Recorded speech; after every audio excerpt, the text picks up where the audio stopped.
નૈમિષારણ્ય વિશે થોડું ચિંતન કરશું. નૈમિષારણ્ય એ ભૂમિકા પણ છે અને ભૂમિ પણ છે. ફરીથી, નૈમિષારણ્ય એ ભૂમિકા પણ છે અને ભૂમિ પણ છે. નૈમિષારણ્ય લખનૌથી લગભગ 80 થી 100 કિલોમીટર દૂર આવેલું છે. અતિ પવિત્ર જગ્યા છે. જ્યારે સૂતજીએ વિચાર કર્યો કે મારે એક સત્ર કરવું છે, દીર્ઘ સત્ર, જેમાં 88,000 ઋષિ મુનિઓ આવવાના હતા, ત્યારે એ સત્ર કઈ જગ્યાએ કરવું, કઈ પવિત્ર જગ્યાએ કરવું, જેથી એનો સદભાવ, એની ભક્તિ વધે, એનું એનું યોગ્ય રીતે પઠન, શ્રવણ અને આધ્યાત્મ થાય. ત્યારે એ જ્યારે બ્રહ્માજીને પૂછવા ગયા, ત્યારે બ્રહ્માજીએ કહ્યું કે હું તમને આ મનોમન ચક્ર આપું છું.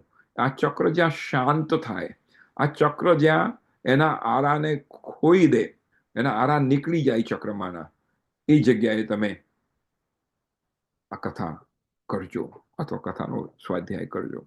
અને એ ચક્ર નૈમિષારણ્યમાં આવીને સ્થિર થયું, એના આરા નીકળી ગયા, અને એવું આ ચક્ર તે જે જગ્યાએ સ્થિર થયું એ નૈમિષારણ્ય. નૈમિષ એટલે એક ત્રુટિનો ત્રીજો ભાગ, એટલે અત્યંત જલ્દી. એ ત્રુટિ એટલે બહુ ઓછો સમય. અને અરણ્ય એટલે જ્યાં ઝઘડો નથી, જ્યાં વાદ વિવાદ નથી, જ્યાં શાંતિ છે, એવા આ નૈમિષારણ્યમાં આ કથા આપણે આગળ કરશું, સાંભળીશું. આનો સમાધિ ભાષા, ભાગવતની ભાષા એ સમાધિ ભાષા છે.